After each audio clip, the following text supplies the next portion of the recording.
नमस्कार। आज की इस चर्चा में आपका स्वागत है। आज हम एक बहुत ही गहरे और सच कहूं तो काफी दिलचस्प विषय की तह तक जाने वाले हैं। हम धर्म के समाजशास्त्र का एक अकादमिक विश्लेषण करेंगे। मतलब हम धर्म को किसी रहस्यमयी या ईश्वरीय नजरिए से नहीं, बल्कि एक एकदम जमीनी और सामाजिक परिघटना के तौर पर समझने की कोशिश करेंगे। ये एक ऐसा विषय है ना जो सचमुच हमारे समाज की पूरी बनावट को समझने में हमारी बहुत मदद करता है। तो चलिए बिना किसी देरी के शुरू करते हैं। आगे बढ़ने से पहले एक बात बिल्कुल साफ कर लेते हैं। हमारा ये पूरा विश्लेषण विश्वविद्यालय स्तर की अकादमिक अध्ययन सामग्री पर आधारित है। तो स्रोत सामग्री से सीधे जानकारी लेते हुए हम अपनी इस पूरी चर्चा के दौरान एक बिल्कुल निष्पक्ष और ऑब्जेक्टिव दृष्टिकोण बनाए रखेंगे। देखिए, हमारा मकसद यहाँ किसी भी धार्मिक मान्यता का न तो समर्थन करना है और न ही विरोध करना। हम बस विशुद्ध रूप से एक समाजशास्त्रीय नजरिए से तथ्यों को समझने वाले हैं। तो आज का हमारा रोड मैप कुछ इस तरह दिखेगा। सबसे पहले हम समाज में धर्म की भूमिका देखेंगे, फिर समाजशास्त्र और दर्शन के बीच की सीमाएं समझेंगे। इसके बाद धर्म की सामूहिक प्रकृति पर बात करेंगे और आखिर में अलौकिक शक्तियों और विश्वासों का अध्ययन करेंगे। कुल मिलाकर हम व्यवस्थित रूप से धार्मिक धारणाओं की परतें हटाएंगे और इसके नीचे काम कर रहे समाजशास्त्रीय तंत्र को उजागर करेंगे। तो चलिए अपने पहले भाग की ओर बढ़ते हैं, समाज में धर्म की भूमिका और कैसे ये हमारी व्यक्तिगत आस्था से कहीं आगे की बात है। सबसे पहले हमारे दिमाग में एक बड़ा और बहुत ही लाजमी सा सवाल आता है, क्या समाजशास्त्रियों को धर्म का अध्ययन करना भी चाहिए?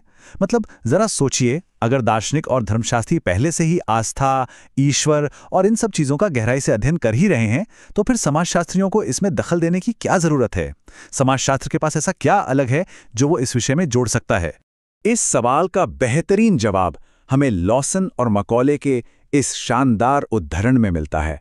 उनका कहना है कि धर्म केवल कोई ऐसी शक्ति नहीं है जिससे हमें डरना चाहिए, या कोई ऐसा कठोर नियम नहीं है जिससे हमें बंध कर रहना है, बल्कि धर्म बस जीवन जीने का एक तरीका है। और ठीक इसी तरह समाजशास्त्री धर्म को देखते हैं। उनके लिए ये एक बुनियादी सामाजिक प्रक्रिया है जो हमारे हर दिन को तय करती है।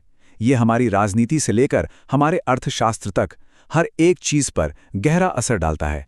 और इसीलिए धर्म समाजशास्त्रीय विश्लेषण का एक ऐसा क्षेत्र है जिससे आप चाहकर भी नजरअंदाज नहीं कर सकते। क्यों? क्योंकि जरा ध्यान दीजिए, धर्म में समुदायों को प्यार और भाईचारे में जोड़ने की गजब की ताकत होती है ना? लेकिन साथ ही संसाधनों या अलग अलग मान्यताओं के नाम पर यह लोगों को बुरी तरह बांट भी सकता है। चूंकि इसका हमारे समाज पर इतना सीधा और शक्तिशाली प्रभाव पड़ता है, इसलिए इसका एक वस्तुनिष्ठ अध्ययन करना हमारे लिए बहुत जरूरी हो जाता है।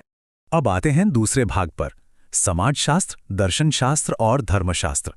यहां हम समझेंगे कि इन तीनों के अध्ययन की सीमाएं आखिर कहां और कैसे तय होती हैं। धर्म के समाजशास्त्र को सही से समझने के लिए हमें इसके दायरे को स्पष्ट करना होगा। अगर हम इन तीन अलग अलग क्षेत्रों की तुलना करें तो धर्मशास्त्र यानी थियोलॉजी अनिवार्य रूप से ये मानकर चलता है कि ईश्वर का अस्तित्व है और वो आस्तिक लोगों के विश्वासों का अध्ययन करता है। वहीं दर्शनशास्त्र ज्ञान और तार्किकता के जरिए विश्वास की नैतिकता पर सवाल उठाता है। लेकिन समाजशास्त्र बिल्कुल अलग है। वो बस ये पूछता है कि लोग विश्वास क्यों करते हैं और उस विश्वास का उनके समाज और उनके रोजमर्रा के व्यवहार पर क्या असर पड़ता है। वो क्या होना चाहिए पर नहीं, बल्कि क्या है पर फोकस करता है। तो यहाँ सबसे बड़ा निष्कर्ष क्या है? यही कि एक वस्तुनिष्ठ समाजशास्त्रीय विश्लेषण और एक आस्तिक मूल्यांकन में जमीन आसमान का फर्क होता है। किसी भी धर्म का अध्ययन करने के लिए किसी समाजशास्त्री का खुद आस्तिक या नास्तिक होना बिल्कुल भी जरूरी नहीं है। वे किसी भी धार्मिक मान्यता को सही या गलत का टैग नहीं देते। वे बस उस पूरे सामाजिक संदर्भ का विश्लेषण करते हैं जिसमें वो मान्यताएं पनपती हैं। उनका काम ये देखना नहीं है कि ईश्वर है या नहीं, बल्कि ये देखना है कि ईश्वर में विश्वास करने वाले लोग समाज में किस तरह से व्यवहार करते हैं। चलिए अब अपने तीसरे खंड की ओर चलते हैं, जहां हम धर्म की सामूहिक प्रकृति को एक्सप्लोर करेंगे। कैसे धर्म पूरे समाज को जोड़ने वाले एक गोंद की तरह काम करता है। स्रोत सामग्री से ये बात एकदम साफ हो जाती है कि धर्म एक सामाजिक तत्व है। अब आप सोच सकते हैं कि आस्था तो एक बहुत ही निजी चीज है, लेकिन सच्चाई ये है कि जो मान्यताएं हमें बहुत ही व्यक्तिगत लगती हैं, वे भी असल में तभी धर्म के रूप में कार्य करती हैं जब उन्हें हमारे समाज के सामूहिक मानदंडों और मूल्यों के पैमाने पर देखा जाता है। हमारा व्यक्तिगत विश्वास भी जाने अनजाने में हमारे समाज की सामूहिक सोच से ही जुड़ा होता है। और इसी बात पर एक बेहद प्रभावशाली समाजशास्त्री हुए हैं एमील दुर्खीम। उन्होंने एक बड़ा ही दिलचस्प सिद्धांत दिया। उनके मुताबिक ईश्वर कोई बाहरी सत्ता नहीं है, बल्कि इंसानों द्वारा ही बनाई गई एक परिकल्पना है जो हमारे सामूहिक अनुभवों से जन्मी है। दुर्खीम का तो यहाँ तक तर्क है कि ईश्वर की पूजा करना असल में समाज का अपनी ही पूजा करने जैसा है। मतलब जिसे हम दिव्य मानते हैं वो दरअसल हमारे समाज की अपनी ही सामूहिक शक्ति और एकता का एक प्रतिबिंब है ना कमाल की बात। और ये सिर्फ कोई किताबी बात नहीं है। एम.एन. श्रीनिवास ने कूर्ग गांवों पर जो अध्ययन किया था उसमें हम इस बात को हकीकत बनते हुए देख सकते हैं। उन्होंने पाया कि वहां के समाज में धार्मिकता का मतलब सिर्फ प्रार्थनाओं तक सीमित नहीं था। सामूहिक रूप से नाचना, एक साथ शिकार पर जाना और साथ मिलकर खाना खाना, जिसे वहां उरुमे या ग्राम समन्वय कहा जाता है, ये सारी सामुदायिक गतिविधियां समाज को जोड़े रखने वाले एक सीमेंट की तरह काम करती हैं और यही सामूहिकता उनके धर्म का आधार बनती है। आखिर में हम अपने चौथे भाग पर आते हैं। यहाँ हम अलौकिक शक्तियों और धार्मिक विश्वासों पर बात करेंगे और देखेंगे कि समाज पवित्र चीजों को कैसे वर्गीकृत करता है। अब हम ये देखेंगे कि समाज अलौकिक चीजों को किस तरह अलग अलग खानों में बांटता है।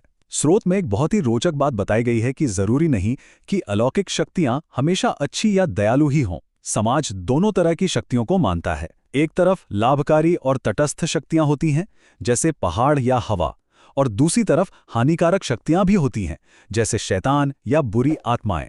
ऐसा इसलिए है क्योंकि ये दोनों ही तरह की शक्तियां इंसानों के मन में एक गहरा डर, विस्मय या श्रद्धा पैदा करती हैं, जो कि धार्मिक भावना के बिल्कुल मूल में होता है। इसे और अच्छे से समझने के लिए स्रोत में एक बहुत ही क्लासिक उदाहरण दिया गया है, बाइबल की वो कहानी जहां शैतान रेगिस्तान में यीशु की परीक्षा लेता है और उन्हें विचलित करने का प्रयास करता है। ये कहानी हमें बिल्कुल सटीक तरीके से दिखाती है कि कैसे हानिकारक अलौकिक शक्तियों की अवधारणा को इसलिए बनाया गया है ताकि लोगों की आस्था की परीक्षा ली जा सके और उनके धार्मिक विश्वासों को और भी ज़्यादा मजबूत किया जा सके। अब यहाँ एक ऐसा पॉइंट है जो शायद आपको थोड़ा हैरान कर दे। हम सब आमतौर पर यही मानते हैं ना कि पहले हमारे मन में कोई विश्वास आता है और फिर हम उससे जुड़े अनुष्ठान करने लगते हैं। लेकिन घटनाओं का वास्तविक क्रम बहुत दिलचस्प है। दुर्खीम जैसे विचारकों का तर्क है कि समाज में अक्सर सामुदायिक अनुष्ठान पहले आते हैं। लोग एक साथ इकट्ठा होते हैं, गतिविधियां करते हैं और फिर बाद में उन अनुष्ठानों को अर्थ देने और उन्हें समझाने के लिए विस्तृत विश्वास प्रणालियां और कहानियां विकसित की जाती हैं। तो अब जब हम इस चर्चा के बिल्कुल आखिर में आ गए हैं, मैं आपको एक सवाल के साथ छोड़ना चाहता हूं। जरा विचार कीजिएगा, क्या वो धार्मिक विश्वास जिन्हें हम अपना बहुत ही व्यक्तिगत या निजी सच मानते हैं, क्या वो वाकई में सिर्फ हमारे अपने हैं, या फिर वो मौलिक रूप से हमारे चारों तरफ मौजूद इन सामाजिक संरचनाओं, हमारे सामूहिक अनुभवों और सदियों से चले आ रहे सामुदायिक अनुष्ठानों का ही एक आईना मात्र हैं? ये एक ऐसा विचार है जो मानव स्वभाव और समाज के बारे में गहराई से सोचने पर मजबूर कर देता है। आज के इस विश्लेषण में बस इतना ही।